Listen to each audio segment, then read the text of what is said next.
Hello students, welcome on dreamer study. यहाँ पर आज हम बात करने वाले हैं मैथमेटिक्स के सिलेबस के बारे में, जो आपका सिलेबस 2024 में बोर्ड एग्जाम में आने वाला है। आप लोग देखिएगा, कई सारे बच्चों को कई सारे कन्फ्यूजन्स थे कि सिलेबस में क्या रिड्यूस है, क्या इंक्लूड है। यहाँ पर बिना कोई कन्फ्यूज़न के आपको पूरा समझ आ जाएगा क्या यहाँ पर सिलेबस में इंक्लूड हुआ है और आपका क्या रिड्यूस हुआ है। चलिए स्टार्ट करते हैं। हम आपको ये भी बताने वाले हैं कि एग्ज़ाम कितने मार्क्स का होता है और एग्ज़ाम में किस तरीके से एग्ज़ाम पैटर्न है और एग्ज़ाम में मार्किंग स्कीम क्या है। सबसे पहले हम लोग चैप्टर वाइज डिस्कस कर लेते हैं कि कौन कौन से चैप्टर हमारे सिलेबस में हैं। चलिए आइए देखते हैं यहाँ पर। तो कॉमर्शियल मैथमेटिक्स जो है वो यहाँ पर उसमें 3 चैप्टर्स आ गए आपके। यूनिट 1 है ये आपकी, और यहाँ पर ये है आपका GST, banking and share and dividend. Share and dividend इस ईयर इंक्लूड हुआ है आपके सिलेबस में। ये बहुत ही बड़ा चैप्टर नहीं है, आप लोग देखिएगा कॉमर्शियल मैथमेटिक्स में, और देखिएगा मतलब बहुत लेंथी चैप्टर नहीं है, बट थोड़ा कॉन्सेप्चुअल बेस्ड है। तो यहाँ पर ये चैप्टर इंक्लूड हो गया है इस ईयर। एंड अलजेब्रा सेक्शन में अगर हम आएँ, लीनियर इक्वेशन पहले भी था, क्वाड्रेटिक इक्वेशन पहले भी था, और यहाँ पर फैक्टराइजेशन ये आपका एज इट इज़ पहले की तरह है, ratio and proportion as it is पहले की तरह है, मैट्रिसेस भी आपका पहले की ही तरह है। और यहाँ पर अलजेब्रा सेक्शन की अगर हम बात करें तो यहाँ पर जो इंक्लूड हुआ है एपी के साथ आपका जीपी इंक्लूड हुआ है, ज्योमेट्रिक प्रोग्रेशन। तो आई थिंक ज्योमेट्रिक प्रोग्रेशन अगर हम बोलें तो आपको जैसे आप अर्थमेटिक प्रोग्रेशन पढ़ते हैं वैसे ही as it is geometric progression होता है, बट यहाँ पर कुछ चीज़ें जो है वो चेंज हो जाती हैं। जैसे यहाँ पर हमारा कॉमन डिफरेंस होता है, वहाँ पर कॉमन रेशियो होता है। कॉमन डिफरेंस को डी से डिनोट करते हैं, कॉमन रेशियो को आर से डिनोट करते हैं। चलिए जब हम आपको चैप्टर पढ़ाएंगे तो हम आपको पूरी तरह से इसका पूरा डिटेल वर्जन बता देंगे। अब आते हैं रिफ्लेक्शन कोऑर्डिनेट ज्योमेट्री यहाँ पर। तो कोऑर्डिनेट ज्योमेट्री यूनिट 3 आप देखिएगा जरा। रिफ्लेक्शन आपका पहले भी था सिलेबस में, सेक्शन फॉर्मूला 2023 पहले भी आपका आ चुका है। ये इक्वेशन ऑफ लाइन हमेशा से है ये चैप्टर। तो यहाँ पर आपके 3 चैप्टर्स आते हैं आपके कोऑर्डिनेट ज्योमेट्री के अंदर। ये आपकी यूनिट 3 है और इसके अंदर 3 चैप्टर्स आते हैं। यूनिट 4 की अगर हम बात करें तो यहाँ पर ज्योमेट्री पोर्शन है। तो ज्योमेट्री पोर्शन में आपके जो इंक्लूड हुआ है इस बार सिलेबस में वो भी बताएंगे, और आपके जो हमेशा से आते रहे हैं वो भी बताएंगे। यहाँ पर अगर हम ज्योमेट्री की बात करें तो सिमिलरिटी जो है हमारा चैप्टर हमेशा से आता रहा है, और यहाँ पर सिमिलरिटी हो गया। And the including part is Loki. Loki आज से 2 साल पहले आता था चैप्टर एग्जाम में, बट अभी जो है लास्ट 2-3 ईयर्स से इसको डिलीट किया गया था, बट अभी ये फिर से हमारे सिलेबस में इंक्लूड हो गया है। सर्कल में यहाँ पर सर्कल हो गया, और यहाँ पर tangent and secant property of a circle हो गया। तो यहाँ पर अगर हम बात करें तो ये पूरा का पूरा कंस्ट्रक्शन के साथ, और ये हमारा कंस्ट्रक्शन तो हमेशा से आता रहा है, ये कंस्ट्रक्शन के साथ सारा का सारा जो ये सिलेबस है पूरा का पूरा ज्योमेट्री सेक्शन में आ गया आपका। क्लियर। एंड अब हम यूनिट 5 की अगर हम बात करें तो यूनिट 5 में आपका यहाँ पर मेंसुरेशन है। और अगर फिर हम बात करें यहाँ पर यूनिट 6 की, तो यहाँ पर यूनिट 6 में है आपका trigonometry and height and distance. Unit 6 trigonometry, height and distance, ये हमेशा से आपका रहा है सिलेबस में, इसमें कुछ भी नया नहीं है। और अगर यूनिट 7 की बात करें तो यहाँ पर स्टैटिस्टिक्स ऑलरेडी आपका हमेशा से रहा है, बट एक चीज़ और यहाँ पर ध्यान रखिएगा, स्टैटिस्टिक्स में पहले जो 2023 में आपके जो 3 मेथड्स होते थे, step deviation, shortcut method and direct method, तो उसमें आप किसी भी मेथड से अप्लाई कर सकते थे, बट इस बार आपको तीनों ही मेथड आपको पढ़ने पड़ेंगे, क्योंकि बोर्ड ने सीधे सीधे बोला है आपको तीनों ही मेथड पढ़ने पड़ेंगे। क्लियर ना। तो ये थोड़ा सा डिफरेंस है, but students most of all तीनों ही मेथड्स पढ़ते हैं। तो यहाँ पर ये चीज़ इंक्लूड हुई है स्टैटिस्टिक्स में, है ना। अब यहाँ पर बात करते हैं प्रोबेबिलिटी की। तो प्रोबेबिलिटी हमेशा हम देखेंगे, हमेशा से हमारा आता हुआ चैप्टर रहा है ये, और ये बहुत ही इजी एंड बेसिक सा चैप्टर है। अब हम बात करेंगे कि हमारा जो क्वेश्चन पेपर है उसका मार्क्स कितने का होता है, ये एग्ज़ाम कैसे गया, मार्किंग स्कीम क्या है हमारी। तो चलिए उस पर भी डिस्कस करते हैं। यहाँ पर अगर हम बात करें तो हमारा क्वेश्चन पेपर पूरा 80 मार्क्स का होता है। Is it clear. और अगर हम 2023 के फॉर्मेट की बात करें तो 2023 का जो फॉर्मेट था वहाँ पर आपके 40 के 2 सेक्शन थे, सेक्शन ए बोल दें या section B. Section 1, section 2। Section 1 में यहाँ पर आपका क्वेश्चन 1 जो है आपका वो पूरा का पूरा 15 मार्क्स MCQ बेस्ड आता है, 1 मार्क्स के सारे क्वेश्चन होते हैं। क्वेश्चन नंबर 2 की अगर हम बात करें यहाँ पर, तो क्वेश्चन नंबर 2 जो है आपका 13 मार्क्स का आता है। क्लियर आया था, और हो सकता है इस बार भी यही पैटर्न फॉलो हो, तो आपका इस बार भी यही आ सकता है। एंड क्वेश्चन नंबर 3 की अगर हम बात करें तो यहाँ पर ये 12 मार्क्स का आपके एग्जाम में आया था, और यहाँ पर अटेम्प्ट ऑल, सेक्शन 1 में ऑल क्वेश्चंस कंपलसरी होते हैं। क्लियर। एंड सेक्शन 2 की अगर हम बात करें तो यहाँ पर 7 क्वेश्चंस आते हैं, 1 2 3 4 5 6 7, और सारे के सारे क्वेश्चन 10 मार्क्स के होते हैं। क्लियर। एंड अगर हम बात करें यहाँ पर हमको कोई भी 4 क्वेश्चंस अटैम्प्ट करने होते हैं। क्लियर ना, इन 7 आउट ऑफ कोई भी 4 क्वेश्चंस अटैम्प्ट करने होते हैं। तो आप लोग ये तो इतना तो सिलेक्ट कर ही पाएंगे आपको कौन से 4 क्वेश्चन अटैम्प्ट करने हैं। ये आपका 2023 का पैटर्न था, बट हो सकता है 2024 में कुछ पैटर्न डिफरेंट हो, बट मुझे जो लगता है पैटर्न सेम ही रहेगा 2024 में भी। तो आप लोग इतना टेंशन मत लीजिए, पैटर्न इज सेम फॉर 2024। अगर चेंज होगा तो ICSE इसको सैम्पल पेपर के थ्रू हमको बता देगा। क्लियर ना, हम लोग को बता देगा।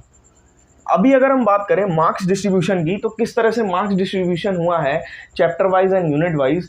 तो हमारी यूनिट 1 जो है वो है कॉमर्शियल मैथमेटिक्स, और ये 10 मार्क्स की आ रही है। GST 4 marks, banking 3 marks, and share and dividend 4 marks. और अगर हम बात करें एल्जेब्रा की, तो एल्जेब्रा यहाँ पर हो गया आपका 35 मार्क्स का एल्जेब्रा है, और एल्जेब्रा में कई सारे चैप्टर्स हैं। तो यहाँ पे ये मत देखिएगा इसका वेटेज बहुत ज़्यादा है, क्योंकि इसमें कई सारे चैप्टर्स हैं। क्लियर ना। अभी लीनियर की अगर हम बात करें, लीनियर क्वेश्चन की, तो यहाँ पर एक नंबर लाइन से रिलेटेड एक क्वेश्चन आपका 3 मार्क्स का बन रहा है। क्वाड्रेटिक क्वेश्चन की बात करें तो एक बेसिक क्वाड्रेटिक क्वेश्चन का जो क्वेश्चन होता है, जिसमें धराचार्य लगा करके हम लोग x का वैल्यू फाइंड कर लेते हैं, पॉइंट में डेसिमल में आंसर आता है, और आपका एक वर्ड प्रॉब्लम बेस्ड क्वेश्चन आने वाला है। तो ये 7 मार्क्स की आपकी क्वाड्रेटिक क्वेश्चन आने वाली है, और अप्रॉक्सीमेटली 6 मार्क्स का आपका फैक्टराइजेशन आने वाला है।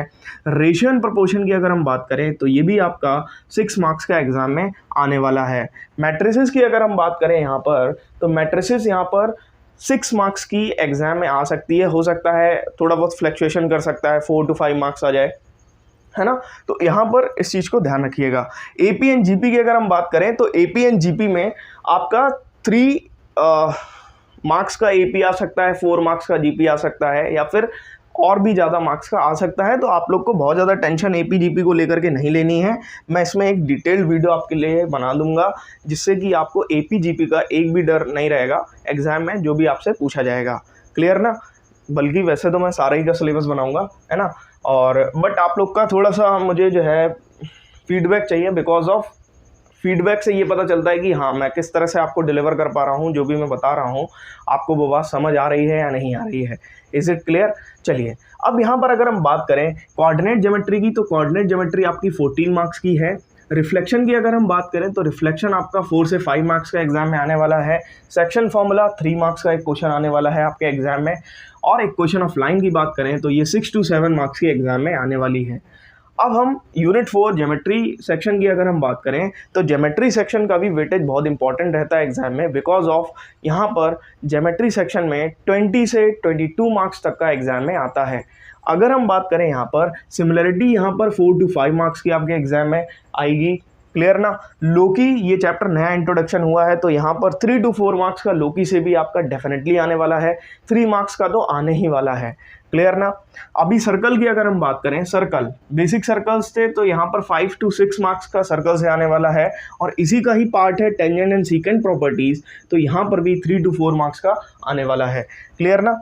और यहाँ पर अगर हम बात करें, इसी का ही एक पार्ट है, सर्कल नहीं, आपका ज्योमेट्री सेक्शन का ही एक पार्ट है कंस्ट्रक्शन। तो कंस्ट्रक्शन में आप सभी को पता है 3 to 4 मार्क्स का क्वेश्चन आने ही वाला है, डेफिनेटली आने वाला है। यहाँ पर कंस्ट्रक्शन में आपको ये तक भी पहले से होता है कि किस टाइप का क्वेश्चन एग्जाम में आने वाला है।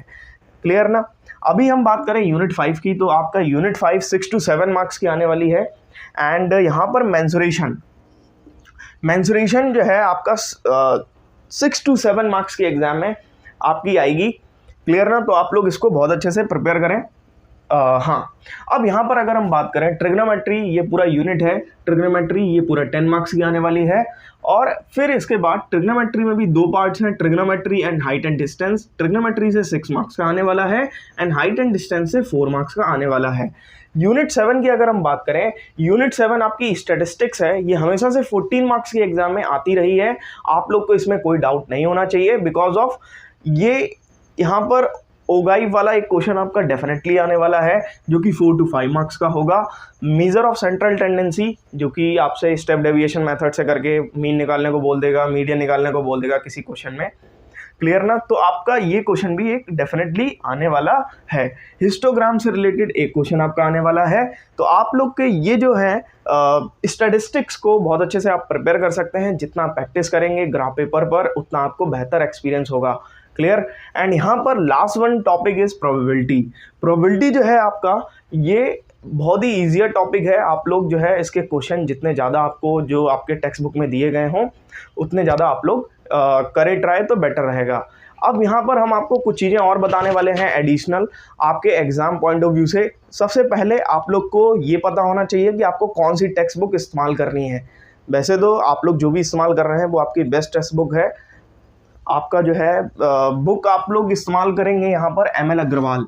ओके, एम एल अग्रवाल का बुक जो है आपको इस्तेमाल करना है, because of exam point of view से ये आपकी बहुत ही बेटर आपके लिए है। और सलीना भी आप लोग इस्तेमाल कर सकते हैं, बट जो मेरा ओपिनियन है वो एम एल अग्रवाल के लिए ही है। एंड इसके बाद आप लोग क्या करेंगे, जब आपके कॉन्सेप्ट क्लियर कट हो जाएं, देन उसके बाद आप लोग PYQ सेक्शन पर जा करके PYQ क्वेश्चन प्रैक्टिस करेंगे। Is it clear? After that जब ये सब हो जाएगा, तो लास्ट सेशन में आकर के बिल्कुल जब आपके काफ़ी सारा हो जाएगा, देन फिर आप लोग मॉक टेस्ट का प्रैक्टिस करेंगे। Mock test in the sense आप लोग कुछ सैम्पल पेपर आप लोग देंगे, जिससे कि आपका एग्ज़ाम की बहुत अच्छे से प्रैक्टिस हो जाएगी। तो हम आपसे एक बात इतनी कहेंगे कि हमने मैथमेटिक्स के लिए धाराचार्य बैच स्टार्ट किया था यूट्यूब पर, तो उसमें मैं कैरी फॉरवर्ड करने वाला हूँ, चीज़ों को आगे बताने वाला हूँ। तो आप लोग को बस फीडबैक देना है, जिससे कि हमें समझ आ सके कि आप लोग को बात कितनी समझ आई है और कितनी नहीं समझ आई है। इज़ इट क्लियर और नॉट? तो सबसे पहले ये बात बहुत इंपॉर्टेंट है, आप लोग को फीडबैक देना है। आप लोग को जो भी कुछ है वो आपको कन्वे करना है।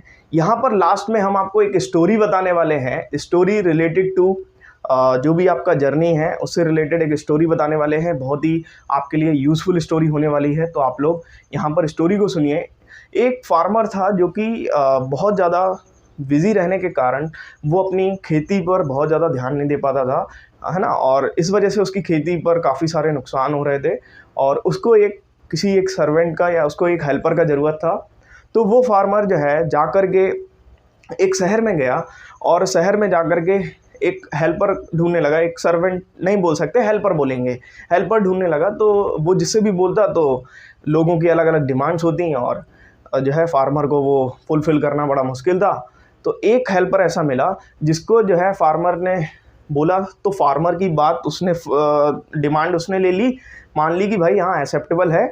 लेकिन उसकी जो डिमांड थी वो एक ऐसी डिमांड थी, उसने बोला जब भी कभी हवा चलती है तो मैं सोता हूँ। तो फार्मर ने सोचा कि ठीक है भाई, सो जाएगा जब हवा चलेगी तो ठीक है, बस इतनी तो डिमांड है इसकी, बाकी तो कुछ भी नहीं है ना, चलिए ठीक है। तो इतना यहाँ तक हुआ। वो फार्मर के साथ आया, फार्मर के साथ फार्मिंग करी उसने अच्छे से, है ना। तो ये सब चल रहा था अच्छे से, बढ़िया चल रहा था। एक बार क्या हुआ, रात में लगभग 2 बजे होंगे और आंधी तूफान बहुत तेज़ी से आया। फार्मर को चिंता हो रही थी फसल की, कि भाई फसल तो उड़ गई होगी, खेतों में क्या हुआ होगा। तो फार्मर जा कर के उस हेल्पर के पास आया, उस नौकर बोल सकते हैं, उसके जो साथ आया था शहर से, उसके पास आया और उससे बोला कि चलो भाई खेत पे चलो, और जो है जा कर के हमको फसल लेकर के आनी है ना। तो वो बोला कि मैंने आपसे पहले ही बोला था जब हवा चलती है तो मैं सोता हूँ। तो यहाँ पर जो फार्मर था वो बहुत ज़्यादा इरिटेट हो गया, सोचा कि भाई इसी दिन के लिए तो इसको रखा था, है ना, कि जो है हमारी मदद करेगा, ये सब है। बट ठीक है, इसका भी कहना सही है कि भाई जब हवा चलती है तो ये सोता है, अब ये तो नहीं आएगा। फार्मर गया, फार्मर ने देखा जा करके जब खेतों में, तो उसकी फसल कट करके वो जो है जहाँ पे गोडाउन था वहाँ पे रखी हुई थी फसल, है ना, जहाँ पे रखने के लिए फसल रखने के लिए जगह होती है, वहाँ पर रखी हुई थी। तो जब फार्मर ने उसे पूछा कि जब हवा चलती है तब मैं सोता हूँ का मतलब क्या है। तो यहाँ पर उसने बोला कि जब मतलब जब कोई मुसीबत आने वाली है ना, उससे पहले ही मैं अपना सारा जो है अपना काम ख़त्म करके, है ना, वो करके रख देता हूँ, जिससे कि जब मुसीबत आए तो फिर जो है हमको बहुत ही ईज़िली टैकल करना, उसको ईज़ी से टैकल कर पाएँ और उसमें कोई भी प्रॉब्लम ना हो, जैसे कि कोई नॉर्मल डे हो। तो यही हम आपको बताना चाहते हैं, मोरल ऑफ़ द स्टोरी यही है कि आपको अगर मैथ्स टफ़ लग रही है, आपको अगर एग्ज़ाम टफ़ लग रहे हैं, तो आप आज से मेहनत करें। देन जब हवा चलेगी, जब एग्ज़ाम्स आएँगे, तब आप लोग जा कर के वहाँ पे बिल्कुल स्टेबल हो जाएंगे और बिल्कुल कोई प्रॉब्लम नहीं होने वाली। इज़ इट क्लियर ना?